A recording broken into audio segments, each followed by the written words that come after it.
Welcome everybody to the State of Wireless Mics Forum. I'm Heather McLean. I'm one of the editors here at SVG Europe, and I'm also the head of SVG Europe Audio with my co-colleague, Roger. Thank you very much to Audio Technica, our sponsor for this event, which is also supported by Shure. We couldn't do these kind of things without you, so thanks a lot. Now, we're going to be talking about RF spectrum issues on both sides of the Atlantic today.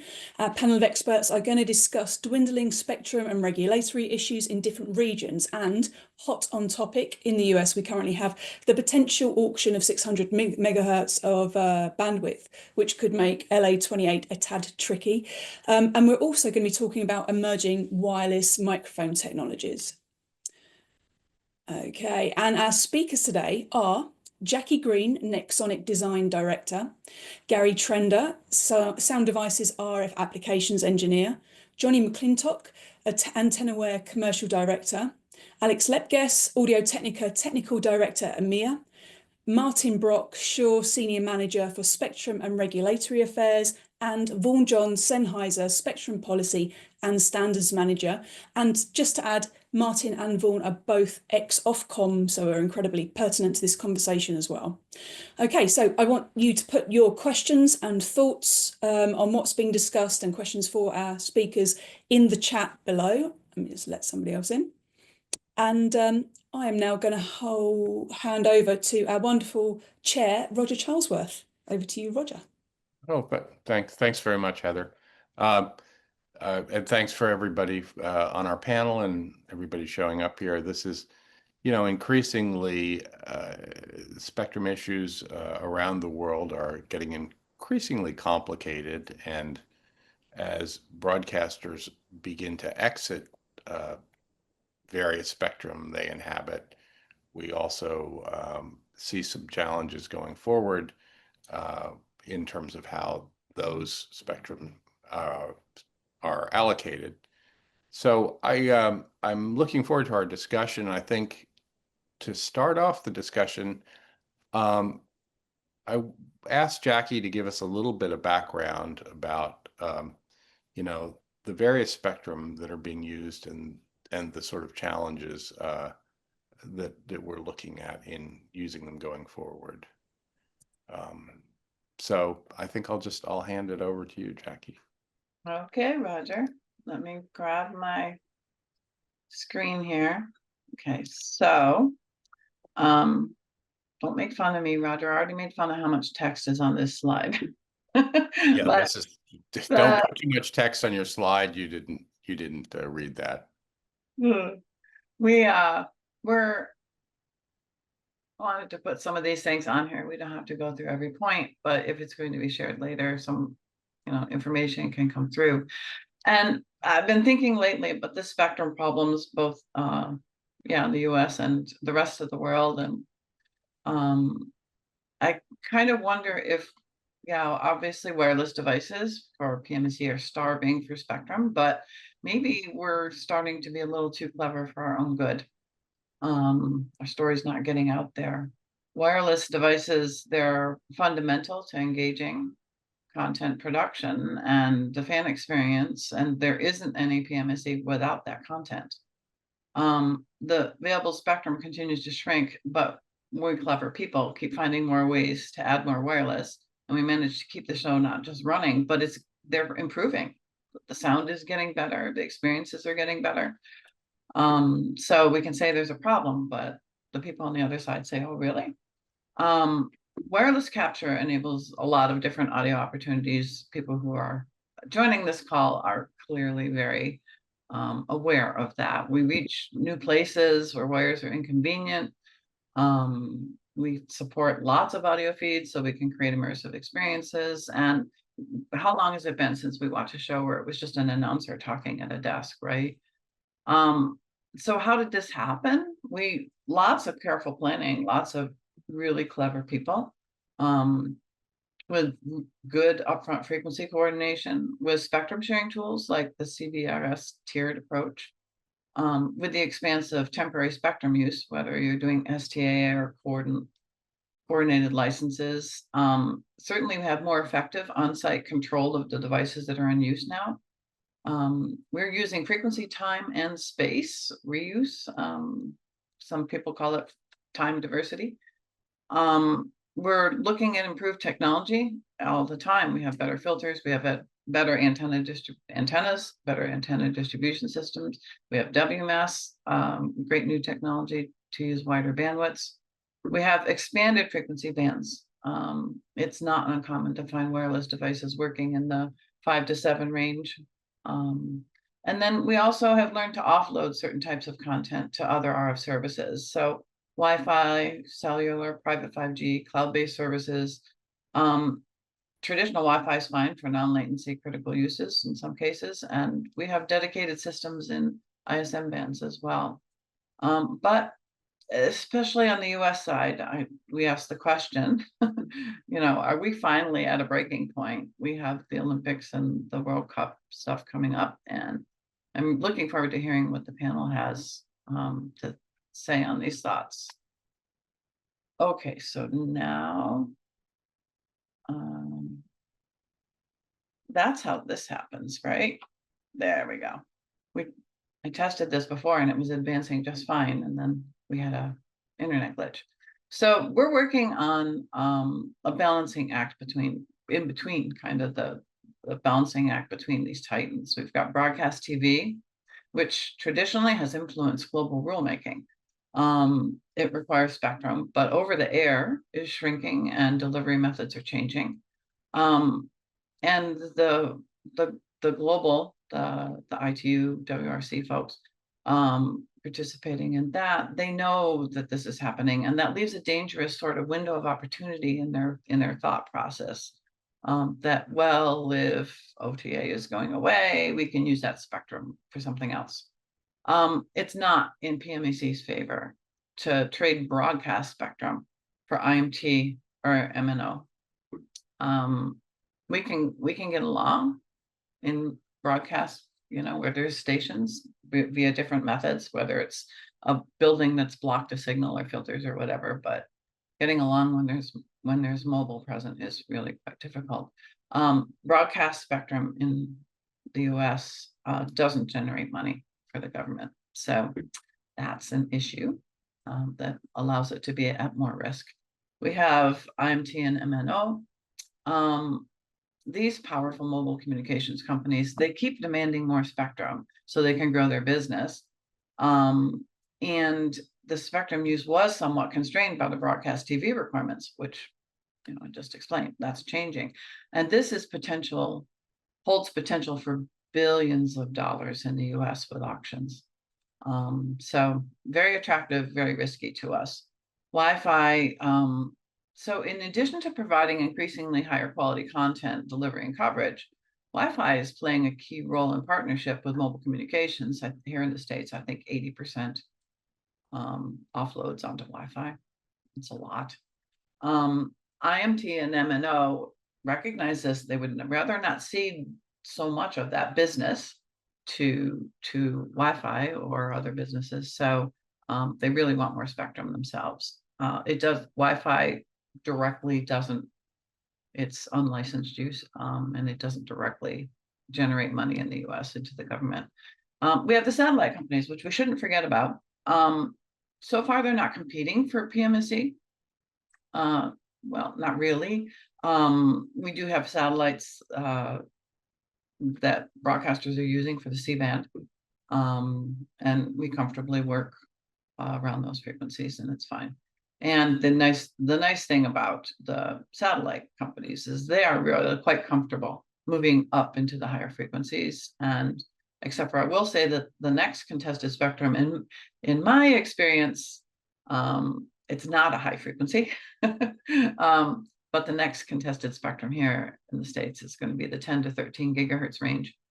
And they do hold potential for money into the government coffers. And we can't forget government and defense. Obviously, they use wireless stuff, and staying safe is good. So that's always kind of in the background of these decisions. And where does that leave us? Ironically, the content that each of these titans is wanting to deliver to people people are making phone calls. That's not the main reason phones are advancing and doing all the fancy stuff they're doing. We're supporting that use. It's being produced with PMSC. The content's being produced with our devices. So the better and more engaging PMC makes the production quality, then the more mobile and Wi-Fi want more spectrum, so they can grab more customers and make more money. And so I ask the question, are we too clever for our own good? We keep solving the production problems that are caused by severely shrinking spectrum. And then we provide what is really an extraordinary asset to these companies that are producing and distributing entertainment content. That asset is a key but secret, unfortunately, ingredient to the others making money. So spectrum decision makers tend to focus on the economic impact of the technology. They use it to justify their decisions or actions, and they don't understand how the content that the large providers want to share is created. And on the other side, unlike those large companies, IMT or Wi-Fi providers, they're very visible. They're mega business cases examples, and we all know who they are, and we know that they make billions and billions of dollars. But PMC happens via millions of small entities. We personally know that these small entities add up, and that truly we are neither small nor financially insignificant. But do regulators and spectrum decision makers understand that? I don't really think so.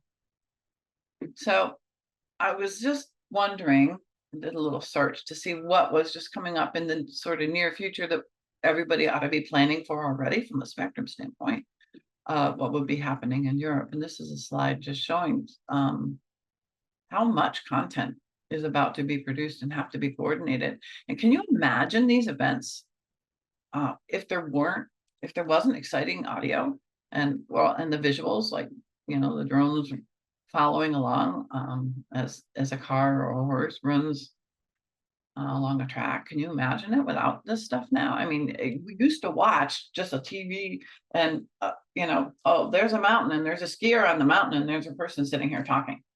How boring was that, right? And how we'd have to go back.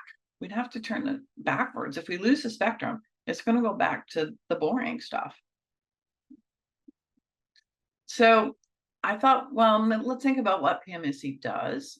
We're this extraordinary asset, and we actually, it's kind of secret. We actually do lead the wireless industry in technology developments and best practices in some areas. We have technical improvements for operating in RF environments.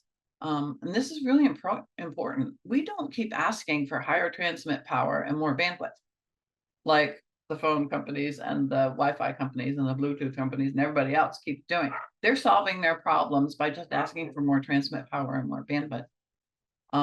We're solving problems by good technical solutions, and we're finding ways to meet very high device density systems. And we're finding ways to share and coordinate spectrum in order to get maximum efficiency and that real-time reliability, even in really small chunks of spectrum. So another thing that PMSC does is it increases the revenue for content providers. And they did just a brief search online to say, I asked the question, I said, well, how much does good sound contribute to the income that these large content distributors are earning? And it's interesting. There's some estimates that the immersive audio can increase time spent viewing sports content by 20%. And there's also reports of improvement in churn, people leaving a service and going someplace else, for subscribers who consistently watch with immersive audio. And even tiny estimates then, based on the viewership and the cost of the subscriptions and stuff, that would result in per channel a subscriber retention addition of 22.5 million and an ad revenue uplift of 20 million. So if you say around 40 million per channel per thing, that really adds up. Just the fact, not everything else, not all the economic impact of the people that build and use and all the other things that come along with creating the stuff. Just the fact that you're providing better sound is making more money for these large providers. What we don't do is we don't offer an obvious or direct economic impact. So instead of the large vocal companies and industries that they can donate to political parties, they can, they can influence, they can participate. They obviously influence the decision makers. PMSE contributes indirectly in millions of small ways to the economy of an industry with employment or device manufacturers. The region where the event is held, there's huge uptake and in just all the local services to support, and then the walls of the Titan content providers. But where the big companies are really obvious, we're very indirect, and I really think that we need to solve that problem by putting a value on it. Money's definitely driving these decisions. I think we need to provide an economic impact analysis, not just of the dollars that are spent on equipment sales, which if you just measure equipment sales, the regulators and the people in the world are going to say, oh yeah, well, wireless mics, that's not very big business. And it's not really quite true, because you need to look at the number of jobs that the industry creates. You have to look at the impact to the region.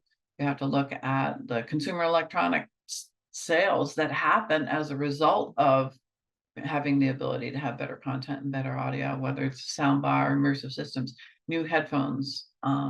This happens because the quality of the content is engaging, and they like the audio.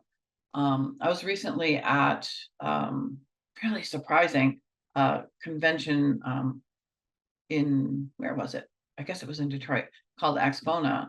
And a long time ago, that really high-end audio stuff was real popular and kind of dipped again. And you can't believe how many people now were at this Axpona convention. It was shocking. People really want to hear great audio. They truly do. And like I just mentioned a couple slides ago, we really should figure out a way to determine a percent contribution that the high quality audio provides for the percentage of their sales to PMSE, because we're putting money in their wallets. But also we should be honest about the cost, about what it costs to reband. I don't think I've ever seen that. I know that at Audio Technica, when I worked there, with the DTV changeover, it cost us a lot of money with obsolete inventory and the cost of new certifications and the cost of engineering to come up with new frequency bands. That's true at all the other companies too. But I haven't ever seen a report that said the last time that you took away spectrum, this is what it cost the wireless industry. I think we need to try and figure that out. And obviously we have to educate. We have to make sure we communicate the economic impact in total, not just a single thing, but all those events, all the regions, all the providers. And then regulators have to be made to understand the significant and fundamental role that PMSA plays in the content production. And I think we need examples. It's a good time to be coming up with examples, because there's some pretty high profile events that are about to take place.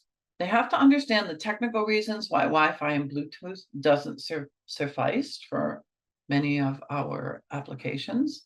They need to understand what and how interference takes place, like near-far issues with a transmitter that are far from a receiver, but then a Wi-Fi device pops in close by.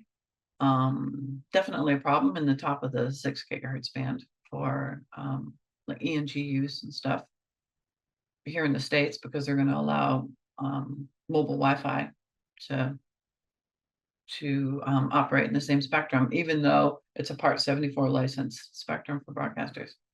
And the regulators need to see how many times STA or other special permission has been needed in order to support an event. They need to see what frequency bands are always in use for large facilities and events. And importantly, this has to happen over and over and over, because regulators are constantly changing. So you have to educate continuously, because okay, these people got this message, but now 3 years later, it's a new group of people. We have to investigate all the RF technologies, find ways to match the different RF tools with the applications, using just what's, what you need for the job at hand and not more. And importantly, we have to get the companies all and organizations all together and join in and help them work to preserve the spectrum. So participate by sharing the challenges and solutions, keeping careful records of every wireless needed for events, and documenting every interference conflict. I know here in the States, the FCC says, well, there's no proof that you had interference. And so I would consider making a standardized spectrum RF issues log that you can keep, everybody keeps it the same way and provides credible reporting when problems come up. That you can hand to someone instead of just anecdotally saying, oh yeah, well, our wireless mics went down during the Super Bowl because Verizon came on our CBRS channel. You need actual evidence. Yeah, so anyways, participate globally, help drive global harmonization, because it's for harmonization or standardization. Hopefully we'll talk about that, because it's cheaper and less risky if all the devices can follow the same regulations and encounter the same environments. And then here's my last, sorry, long intro. My last slide comment is a question, and that is it possible or is it necessary to say no, or start using wires to make a point with the people making these decisions about the spectrum? So it's kind of speed talk.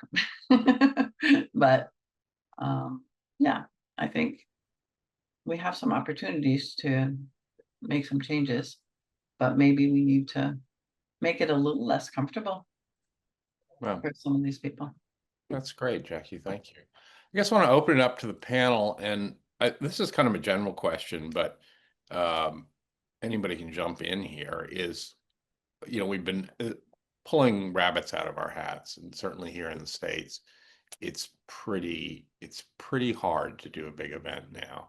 And have we gotten to the point where it stops working? Are we close to the point where it stops working? And anybody want to jump on that one? Gary, you do a lot of these big events. Yeah, I think so. I mean, it's what Jackie said. We keep figuring out a way to make it work, but we're making it work with far less spectrum than we ever have. I think, Roger, the example I gave you when we were talking the other day was I did a Super Bowl in Phoenix, Arizona, and the entire broadcast spectrum from 470 to 608 megahertz was full of various local broadcasters. And so we had to do a Super Bowl without our usual UHF TV band, which tends to be the core band that you operate all your systems in. So obviously we're getting clever with finding alternate frequency bands and doing these special temporary licenses, but the crunch continues and the demand for more channels continues. And so we really are at a point where we have to decide, can people go back to a wire, or what do we do to keep offering wireless technologies that accommodate this? Well, and globally, this is going to get worse as sort of broadcasters sort of exit the space, and then that space is reallocated by regulators. I guess, Vaughn, I'll throw this to you. Is clearly broadcasters are exiting these spaces, whether it's happening quickly or slowly. Here in the States, our coin-operated administration says, oh, great, well, we can sell that off. We can make some more money. A couple of questions is, what's the trend globally? And how is this a little bit different in Europe versus how it is here? And I think, Vaughn, do you want to take that? Yeah. Yeah. I'm happy to pick it up. So certainly in terms of DDT distribution in Europe, there's a diverging picture to what traditionally has been the case. So we're seeing some countries in Europe, they're seeing the end of digital terrestrial television distribution. Other countries like Spain and Italy, and to some extent, I think France, maybe still see a future in DTT distribution. So what has been for decades a very stable sharing environment between PMSE and broadcasting is starting to change, and it was probably starting to change before WRC 23. And I know within Europe they couldn't get an agreement on the European position at the World Radio Conference in Dubai. And that's a challenge now that's being addressed within Europe. So the Radio Spectrum Policy Group, which is an advisory group to the European Commission, they will be publishing a draft opinion later this month. That's the schedule, later this month, on options for the European Commission to take going forward in the UHF band for DTT. And there was a workshop last month where we presented on the impact to PMSE, the Association of Professional Wireless Production Technologies, APWPT. Some people may have heard of it. We did a presentation on the potential impact of losing access to the UHF band on some events. I will say that in Europe, there seems to be a better understanding and acknowledgement of the value and importance of PMSE. So with many reports at national level and with the Commission, PMSE is always referenced and highlighted, and this Radio Spectrum Policy Group I mentioned previously, they've done a number of recommendations over the last 10 years, which have highlighted the need for more spectrum for PMSE, for audio PMSE, and even before threats of DTT distribution changing, highlighted the need to find additional bands. Interestingly, at the RSPG event in April, the UAE presented, and they've already cleared 600. They don't have television, terrestrial television distribution. It's either all cable or satellite or IP. So the bottom part of the band, so 470 to 617-ish, whatever it is, 128 megahertz of spectrum is solely available for PMSE. There's nothing else in there at the moment. And the UAE is saying that they are looking for more spectrum to support audio PMSE, because even that 128 megahertz of spectrum, which is not used by anybody else, is starting to fill up at some of these mega events. And the UAE and other Arabic countries are already have started or have seen the value to their local economy of hosting these big events. When Jackie was talking about the economic message, people are starting to say that if you host FIFA, if you host a Taylor Swift concert, if you host whatever, the value that it brings in, not just economically but culturally and social well-being, those things are starting to be recognised. And I absolutely agree with Jackie. It's a message that we need to keep hammering home. Yeah, I wonder whether more cynically here, the challenge is a little bit that the FCC says, well, if you're making so much money, if the industry is making so much money off of all this, then why don't you pay for it? And that's, I guess that's another difference. And maybe you or Martin could explain this to me, and for some of the US folks on the call. It's like, how is it different in terms of big events? We use spectrum under SDAs, or we use spectrum that Part 75 licensees can use. You have a little bit of a different model over there in terms of when you need more spectrum and renting spectrum. And how does that work exactly? Well, if I can jump in on this, Vaughan Yes, will have the answers too. Ofcom in the UK is a bit of an unusual case in terms of licensing of spectrum. So it's coordinated licensed for the UHF band for audio PMSC in the UK. And that has some advantages in terms of the statistics on use going back a number of years that we can use or have used previously, or the UK uses, when developing policy within Europe and CPT within Europe. It's for large events in the UK, that's coordinated licensed by Ofcom. So Ofcom are the band planner. So I think the size of the PMSE sector in the UK lends itself well to the case that we need to make. Vaughan and I both sit on the steering committee of BERG, which is the British Entertainment Industry Radio Group. And if you go onto the BERG site, which is beirg.org, that lands you on a report that BERG produced, which is an impact analysis of looking at the consequences of further loss of UHF spectrum. So, I think if coming back to there was quite a lot to unpack in Jackie's presentation, but I think there are several things that kind of jump out for me. I think the situation in the US is more politicized.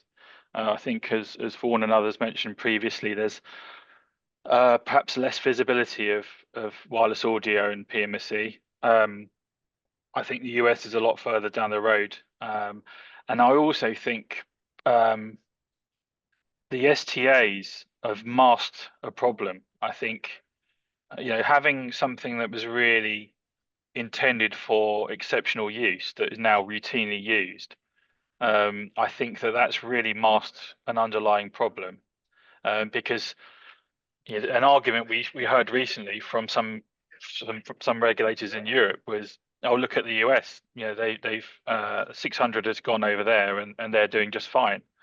So you have to there's a bit of an education piece going on there. So I think that if mobile was fully deployed in 700, which I think STAs lean on quite a lot, if that went, I think that the problem would be very, very acute. Well, and the 1.4 is used every Sunday. It's sort of the AF-track band too. Yeah. But going back to the original question was how does it work in the UK? Well, it's for large events, and all the major events are listed on the Ofcom website. They will suspend first come first serve licensing, and they will coordinate that themselves.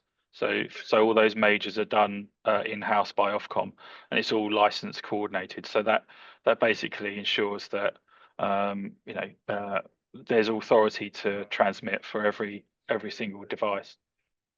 I just want to add a couple of points. So back before 2010, Ofcom did some work looking at something called the Band Manager Award, which was going to award all PMSE spectrum to somebody to manage that spectrum and make money out of it.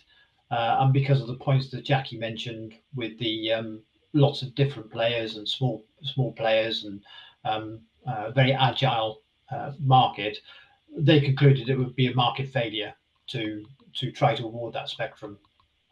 So the Band Manager Award never ever took place. More broadly, and kind of coming to your point, Roger, about if they can afford it, why don't they pay for it? And I don't know whether it's whether it is a difference. Martin said about it. It is different between the US and in Europe. Within the European Union, they have the Creative Europe program, and excuse me while I read it. So the general objectives of the program are to increase the competitiveness and the economic potential of the cultural and creative sectors, in particular the audio-visual sector. And it's a regulation, a European Union regulation. So again, going back to the point I made earlier, there's a well-established and understood value within the culture about the cultural and creative industries, without necessarily a governmental push to in any region or any country in Europe to try to monetize that or extort, depending on your point of view, or extort that market to make money. The value is greater than what can be achieved. Yeah. I wonder if we can just switch to talk a little bit about technology. We're using more frequencies, and most events are global. Most of the products are produced sort of globally.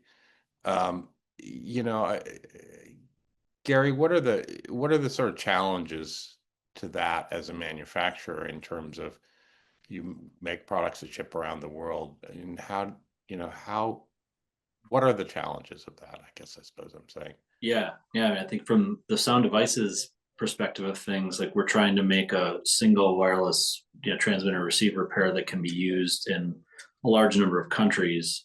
And so it's understanding what the different regulatory environments are, but also understanding it costs more to make hardware that tunes across all of these alternate frequency bands.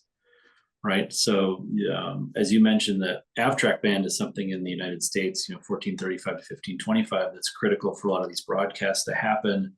But that's an area where you're not always able to find equipment to do what you want to do in those ranges. And so having to identify that, I think is going to be more important to have equipment that's more flexible, but also equipment that as you're moving it between countries, how do you authenticate it and how do you satisfy the different regulatory requirements in the various countries? I mean, like we've got a method now where you're using a mobile device with location services to be able to change country settings and then automatically remap these frequency tables so that you're, showing the user what they're allowed to use.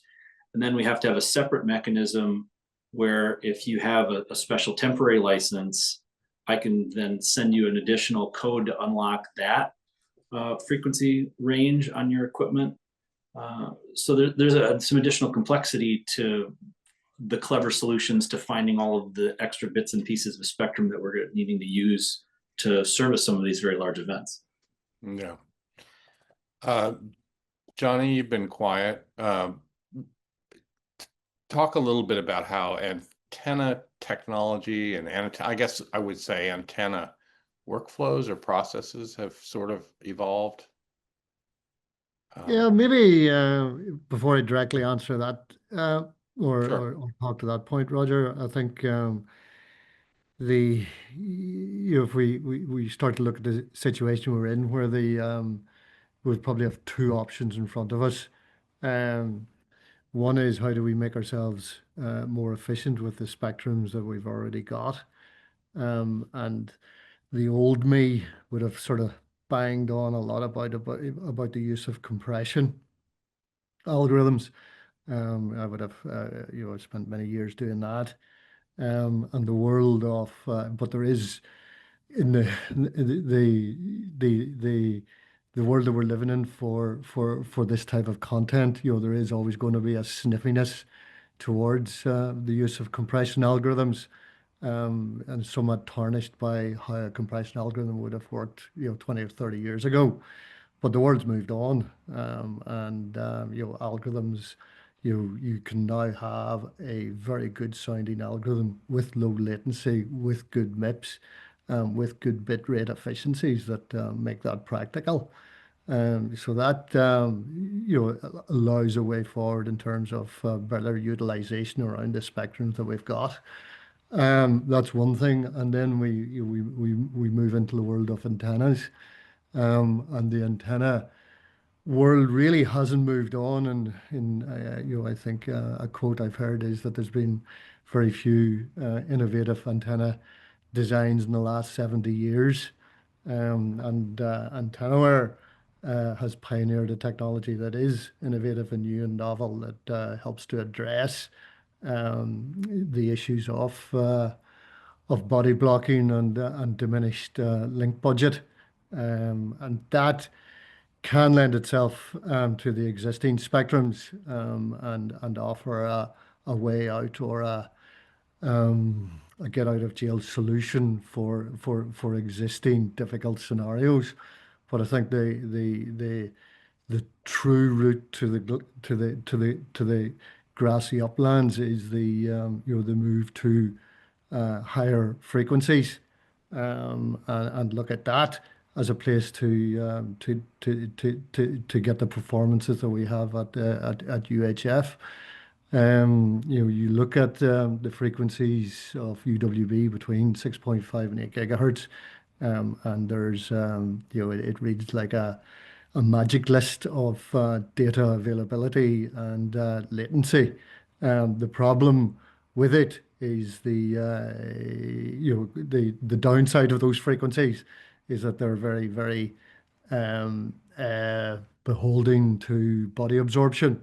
So even though you get all of the the potential of the data throughput, you then suffer terribly from the issue of body absorption whenever you've got a product close to human tissue, and that sort of negates or certainly keeps people away from the possibility of use of higher frequencies.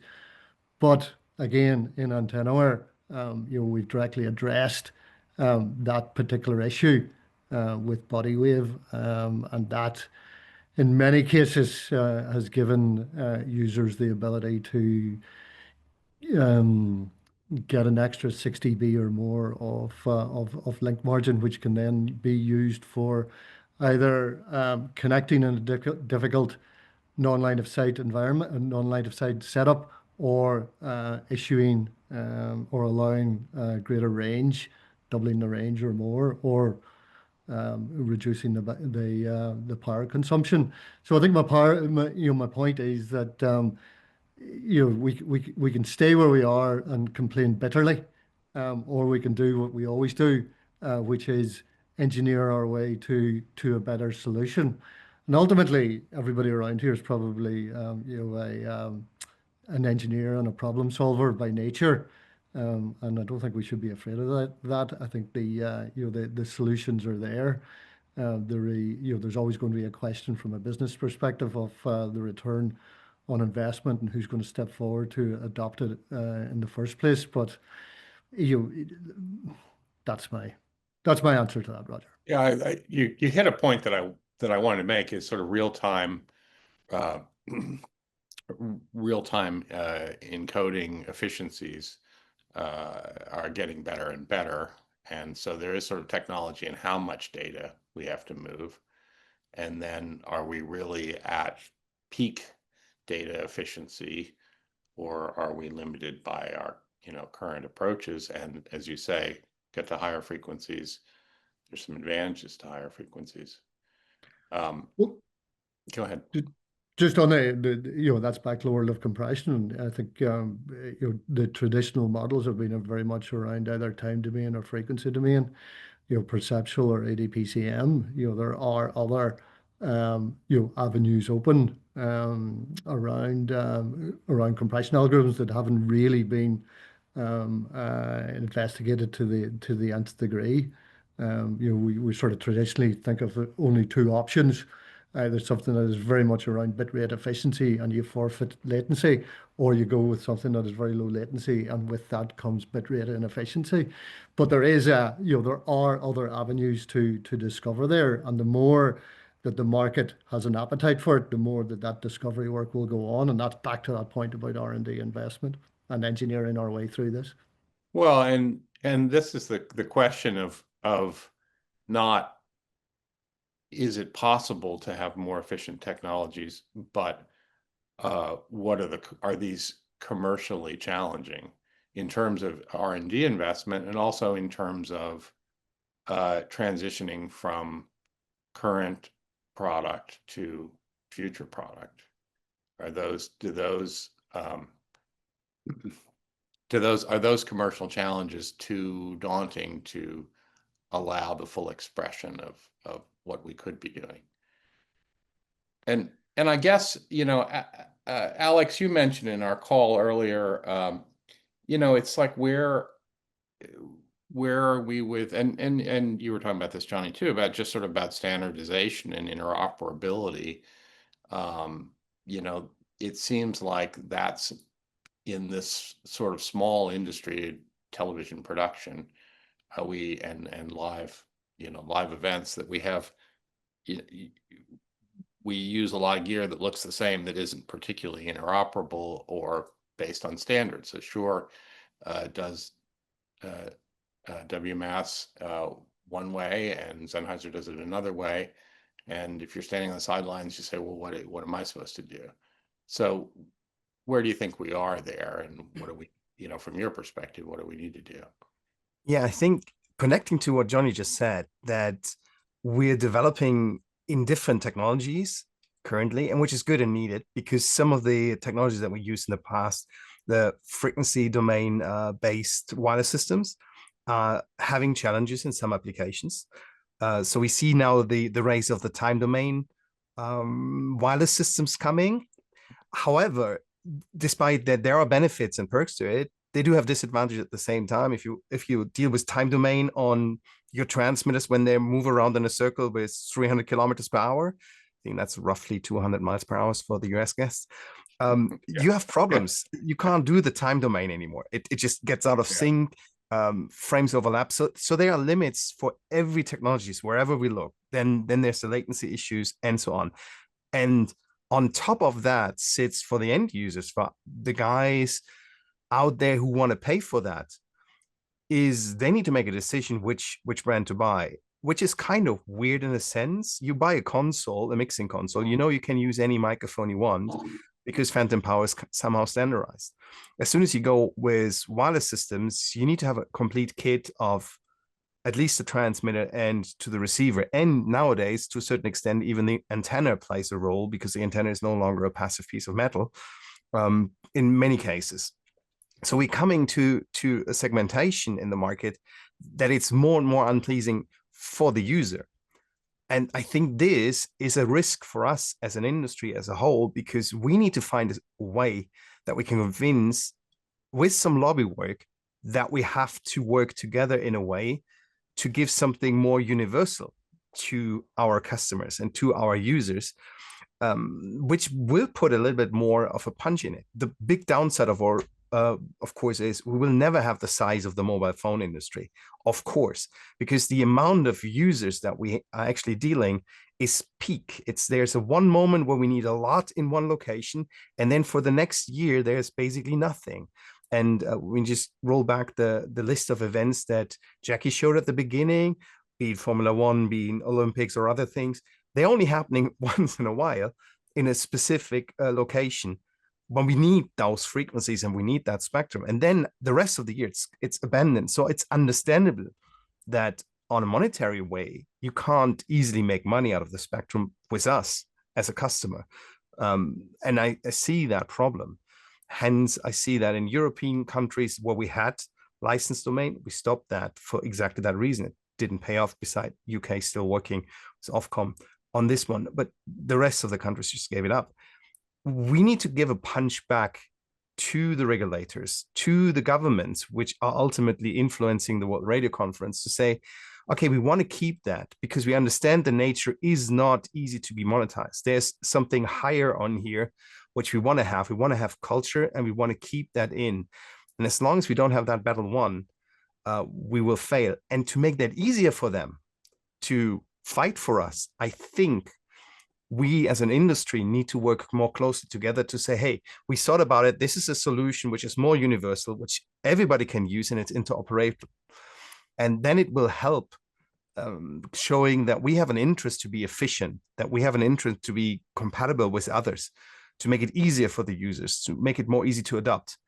And I think we need that. And the APWPT that Vaughan just mentioned initially in Europe is definitely one of those right steps that we work a little bit closer together.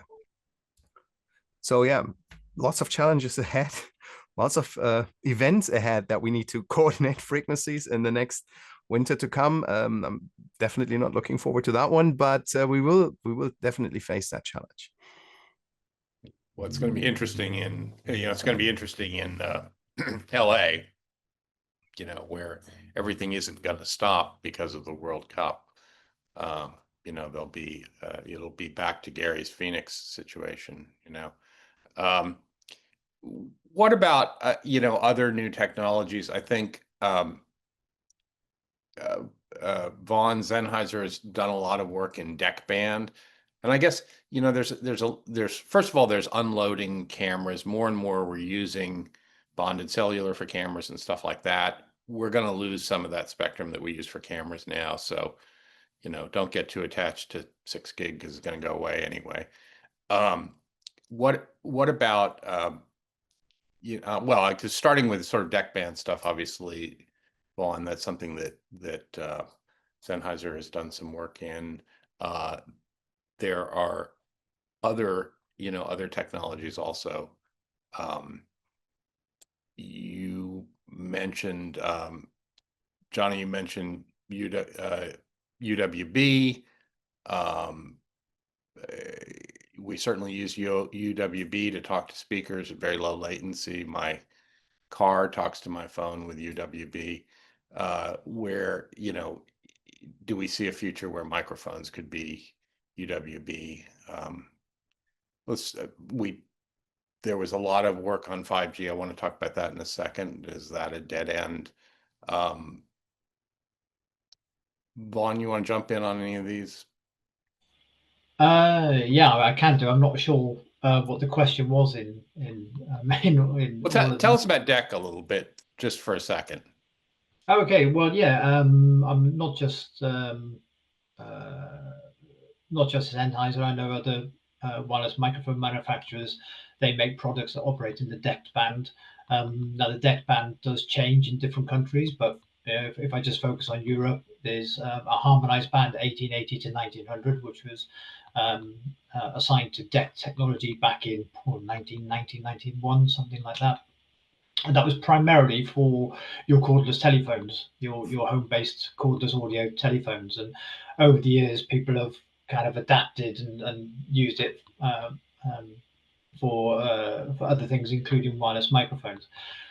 And the technology, the DEC technology, has gone through a period of evolution across those years. So with the latest evolution being DEC 2020 NR, which is handily called NR Plus, which is an IMT technology, and it meets the 5G specification. So when you talk about 5G, people assume they mean public mobile 5G, 3GPP, but NR Plus is a 5G technology as part of the IMT family and meets that specification. So although Sennheiser has products, SpeechLine is a DEC product, which many people are probably familiar with, used in universities and conferences and stuff. The audio quality isn't there, it has higher latency and so on. When I say the audio quality isn't there, I mean compared with UHF and what you'd want for a professional concert or event. But we've been exploring NR Plus as the next step in that evolution of the technology. And there was the Mercy project, which is just finished. We're looking at using NR Plus to capture and distribute audio and video signals within a venue using IoT infrastructure, so Internet of Things infrastructure, so lighting controllers, air conditioning units, things of that nature. So a network that already exists within a theatre or a building, using that to capture audio and video and distribute it around the building. And the outcome of that was very positive. So certainly for Sennheiser, moving forward with DECT-based technology, we will be looking at NR Plus. Of course, the restriction is it's only 20 megahertz. You're not going to be offloading any of those key requirements that exist within those peak demand events in UHF into DECT. It just the capacity just simply isn't there, and it's a license exempt band. It shares with cordless phones and communication devices and talkback systems.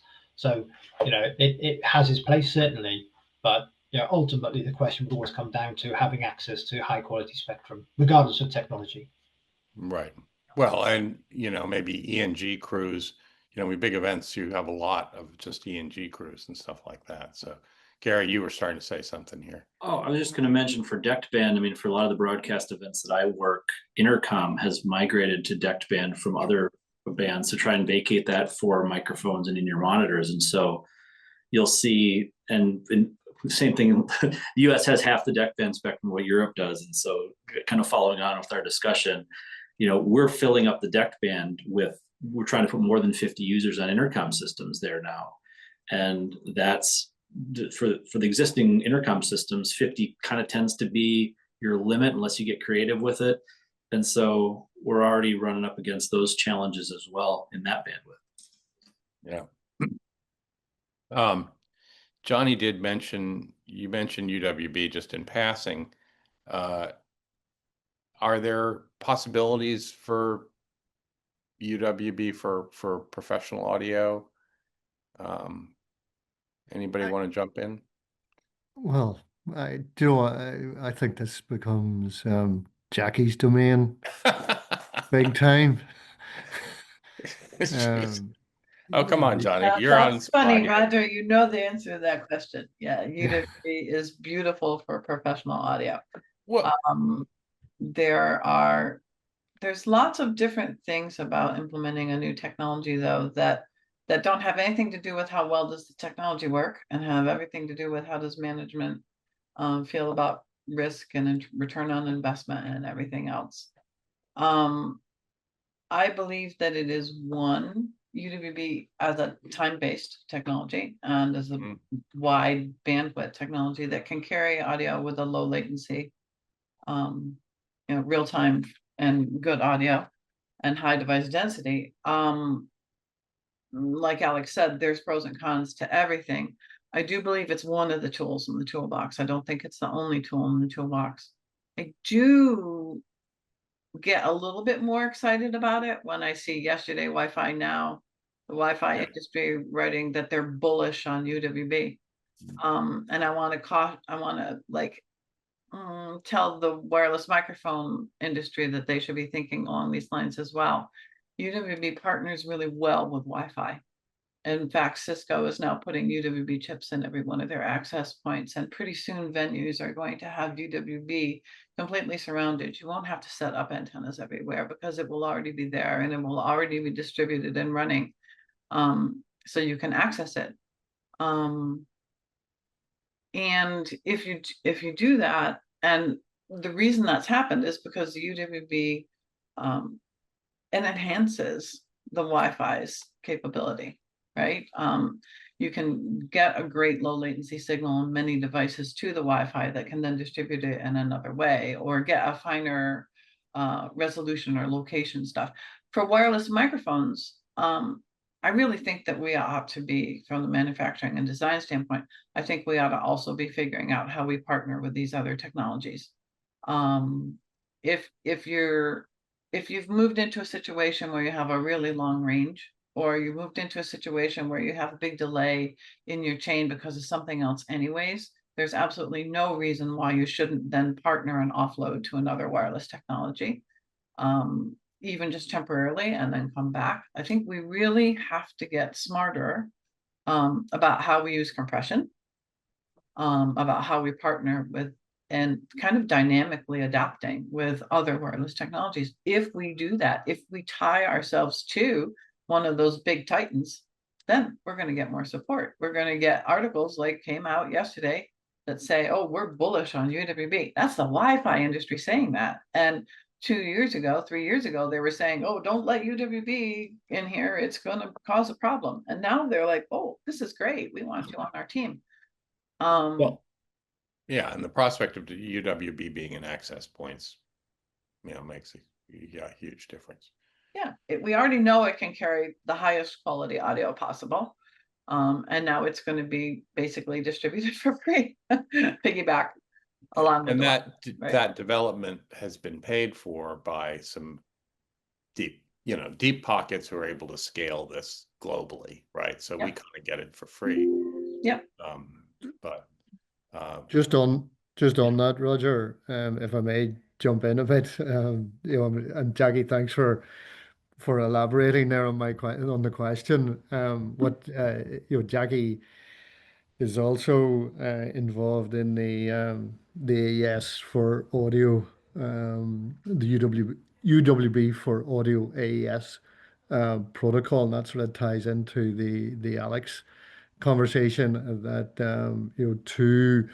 to be a thing, we need to be mature, and to be mature, we need to have a standard, and that diktat and granular detail around how we progress and offer interoperability is already in place and taking off. In terms of the engineering, the upfront engineering, I can think of maybe 5 or 6 radio silicon vendors that are already doing UWB solutions, and the chances are that you've got UWB already enabled on your smartphone for access control or something else. So it really is a coming technology. If there was a barrier to the adoption, is that an SME that doesn't have a particularly strong balance sheet, is going to be expected to take a radio and a processor and a DAC and a controller, talk to 4 different companies, get firmware, and in some way magically construct a device that works. That is just so difficult. But that's where and I'm going to use borderline swear words here. That's where Bluetooth was 30 years ago or 25 years ago. It was a bunch of discrete parts all brought together. Whenever CSR produced an integrated Bluetooth audio SoC, you that's where we are now because of what happened 25 years ago. And it just became so much easier. And I'm not saying that the pro audio industry would use an integrated SoC, but the barrier to entry will be so much lower whenever UWB, whenever we can point to UWB, a silicon vendor that offers up an SoC, and that's where the economics will start stacking up. Well, and some of these, a high quality hi-fi speaker sounds a lot like an in-ear monitor to me, Yeah. right? I don't know. Anybody else on the manufacturing? Gary, you're laughing. Martin, any thoughts on these sort of off-the-shelf technologies, and do they play a role? I'm probably not the best person to answer this one because, unlike most on there, I've probably never wielded a spanner in anger, as Vaughan used to say. But I think, just as a general point, and it's a quick observation, I think going back to what Jackie said, we've heard a lot, particularly in the last 10 years, from certain quarters, mostly outside the audio industry, that say, well, can't you just do audio PMSE over 5G, or they'll be okay for spectrum because you've got cognitive PMSE. I think, and it's not knocking UWB because I don't know enough about it, but I think it goes back to that point in Jackie's presentation where we've got to be careful about the messaging, because if different technologies and different applications have their place, for example, DECT versus the audio quality and low latency you might get in UHF audio.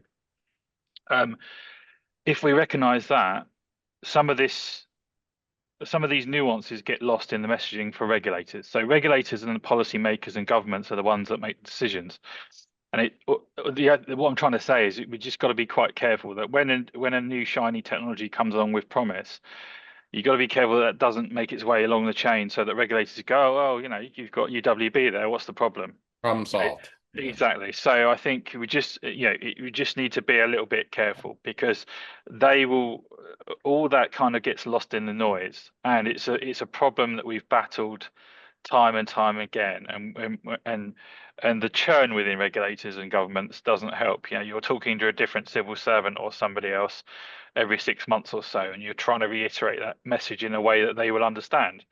So that's really the point I would make on new technologies. I think just responding to the needs of customers is a real, is a great thing. So when the industry says that they are ready to move, the market will normally decide. There's signals that the market gives out. A lot of the innovation doesn't necessarily happen because of spectrum scarcity. It happens because of customer feedback, or customers want easier and kind of simpler deployments, and manufacturers will respond to that. Kind of the efficiency of spectrum use, kind of in many ways, is a byproduct. I think it's part of the mix, but it's not just manufacturers are innovating in response to spectrum losses. They will innovate in response to customers and markets. Yeah. Gary, you were. Yeah, I would say it feels to me like we're at this point where the industry, we know things are changing. I'm user facing in my job quite a bit, and I've still got users who ask me, why should I go away from my analog wireless microphones, right? But I think that's probably a minority now. And so we're moving into, digital systems, and then what kind of digital systems, and do I take a small step into just going from analog to digital, or do I want to go to a digital system that has a wider bandwidth, like these WMAS systems we've been talking about? And then you start talking about all the different engineering trade-offs of, as we change frequencies, do we have different range limitations? As we change technologies, do we have different latency limitations? And so I think, we're asking users to be a little more technical than they had been in the past in understanding what these trade-offs are. And at the same time, we as a broader group of like broadcast people are wanting to protect the spectrum that we all need for any of these systems to operate in. And so it's an interesting set of challenges is kind of my overall take on it. Yeah. Well, the UHF is kind of the Goldilocks, it's just really nice. But you guys mentioned, we talked about 5G for a second. There was a fair amount of development on, there's low latency 5G, and there are scenarios where a private 5G on a single site can have incredibly low latency. Both Shure and Sennheiser have talked about this in the past. Is this something that's going somewhere? I mean, and is it a question of investment, or any thoughts on this? I can speak in terms of Sennheiser's experience of 5G. So it kind of goes back to the question about using standardized technology. If it would be cheaper to do that in most cases, and the reason we don't do it is because it doesn't meet, as Marty said, our customers' needs. Doesn't meet the needs to deliver the high quality audio, the immersive audio, to make these events bigger, better, more sophisticated. Doesn't meet those requirements. And certainly with 3GPP 5G, and I will distinguish between 3GPP and NR+, almost 10 years of research and trials and testing and collaborative projects with different entities like Nokia and others, just hasn't shown that it can meet the stringent demands of audio quality. And it isn't just, even with a highly optimized network, you're still not getting the latency levels that you get with a digital wireless microphone like EWD or something. It's and then if you don't have an optimized network and you don't have access, it's not your spectrum and you're not using it the way you want to use it, then you're just not you're going to meet those latency requirements. And as well as latency, you've got latency jitter. So one frame is delayed by 15 milliseconds, another frame is delayed by 2 milliseconds, another frame is delayed by 3 milliseconds, another frame is delayed by 50 milliseconds. And it's just too hard to meet those high quality audio requirements that our customers expect. Well, I'm just going to go around a little bit. Alex, any further thoughts on what we've talked about today? Yeah, excuse me. I hear this demand for digital, and I see, of course, the merit of this one. I don't think we should get away from all the analog stuff that we had in the past. I know that sounds a little bit weird in terms of getting forward. I think Audio-Technica some years back in Japan proved with a system that you can be highly spectrum efficient even in the analog domain.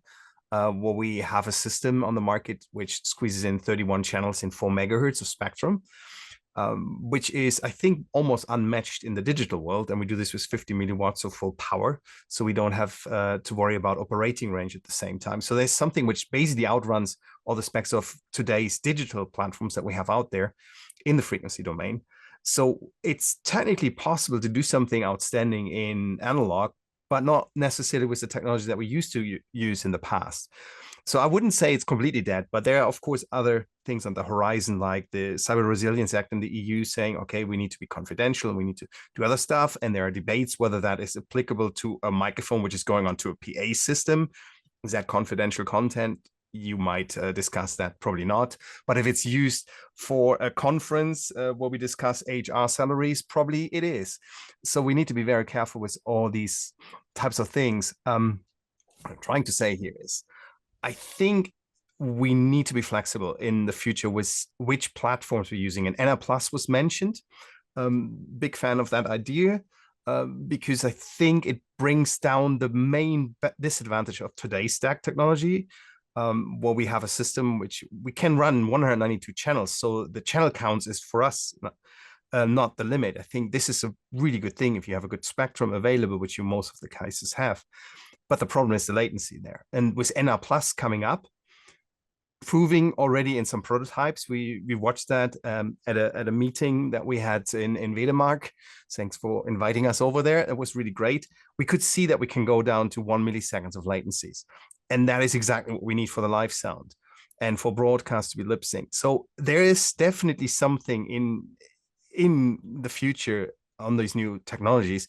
We shouldn't forget about the old ones, though. And the more diverse we set ourselves up to say, okay, we have applications where that one works good, and we have other applications where the other technology works better, we should be brave enough to say, okay, let's try to do this. Ideally, in my dream world, because I think that the microphone at the end of the day should be a microphone and should sound good in the first place, it would be great to have a transmitter which is first a microphone, and then I plug in whatever technology of a transmitter I need in the bottom. So hey, today I need to have DECT, and tomorrow I need to have ultra wideband, and today I need to have it in UHF digital on the TV channels for the highest audio quality or whatever my demands are. That would be something which, if I would be a user, would be the ideal scenario. But that's just a dream. Well, let's work on it. I don't know whether my cell phone, I mean, is talking on Wi-Fi half the time. I don't know whether it's LTE or 5G or whatever. It's incredibly agile. Now, they sell millions and millions and millions of cell phones, fine. But you know, do we ever take that to the next level where the microphones themselves are more agile? Is there, you know, Gary, you talked about, you know, tuning and masks, filter masks, needing to be more agile. Is there a sort of a next wave in that? Is when we're doing a big event, do different microphones need to be able to supporting different technologies? And do we see getting to that point? I think you're already seeing some of that at big events. I mean, you've got various microphone systems with various technologies. And I think you're also going to see, like I keep talking about like alternate spectrum, but something outside of the UHF TV band where we're used to having microphones sort of primarily, you know, given a UK example, we supported Glastonbury Festival with some mics that operated up in the DME band, which is over 1 gigahertz. Right. And it was simply because at a large music festival like that, similar to these broadcast events, they are kind of out of spectrum. And so people are going to try and find different technologies that work there. And I think you're going to see just more variation in the technologies being deployed by the various, you know, entities operating these events. Yeah. Well, and we get back to the question, and Heather, I think we'll wrap this up in a little bit, but are we still going to be able to pull a rabbit out of our hat? Are we getting to the point where it's a crisis and all the sort of call to action that Jackie's talking about? Do we need to do that? And, you know, Martin, where do you sit on that? You know? I think, as I said, that I think in the US is further down the road than Europe. I think, again, I don't want to repeat myself too much, but the visibility is probably greater of audio PMSC and wireless mic needs in Europe. And I would really bring this back to the question of, you know, if you look at UHF, what alternative is there? You know, there was the analysis that Ofcom did before it identified the 960 to 116 the DME band that Gary just mentioned there, wireless mic sharing with aeronautical services. And to give Vaughan credit here, he was the architect of that work while at Ofcom, and I joined his team just as that statement was published in, I think, March 2016. But Ofcom identified a number of objective criteria to identify potential new spectrum bands for wireless audio. And this was, does it sit below 2 gigahertz? Does it offer contiguous spectrum, which is the point Vaughan mentioned? Is it identified for mobile? Is it currently used for mobile? And so these were 5 objective criteria, and in all that analysis, it threw up only 2 candidate bands, of which one, the DME band, was authorized for low power audio PMSC in the UK, and it remains a UK only band. So I think coming back to that was that the UHF is the only game in town at the moment, and there is no alternative, and it's worth protecting. And I think the US really is at breaking point. I think the true problem and the true extent of the problem hasn't been flushed out because you're leaning so heavily on STAs. And if I was to make a final plea in closing, is just to do what Jackie recommended in her presentation, which is to start to offer a unified voice. And this isn't a specific plug for WMSA, but we formed back in February the Wireless Microphone Spectrum Alliance just for wireless mic interests in the US, to take that voice to the FCC and to the White House and to Congress, because if you leave your representation until there's a petition for rulemaking or there's a consultation in the UK, which would be kind of an equivalent thing, you're kind of leaving it too late. You've got to be part of the conversation before that even happens. So I think when kind of spectrum geeks like me and Vaughan and regulators come to the industry and say, let us know your thoughts, let them know your thoughts. It's when the industry offers a unified voice and actually contributes, it can be incredibly powerful. Right. Well, I think that's our call to action. I think I'll leave it there. I really thank everyone for this conversation. It's I think we're oh, Joe has a question. Sorry. Let's just see that.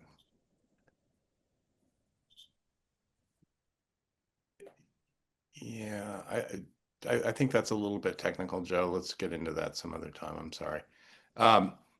Anyway, I think I wanted to thank everybody. I do think we are at a critical point in the US, and particularly we look at the regulatory climate here, and it's going to be tricky going forward.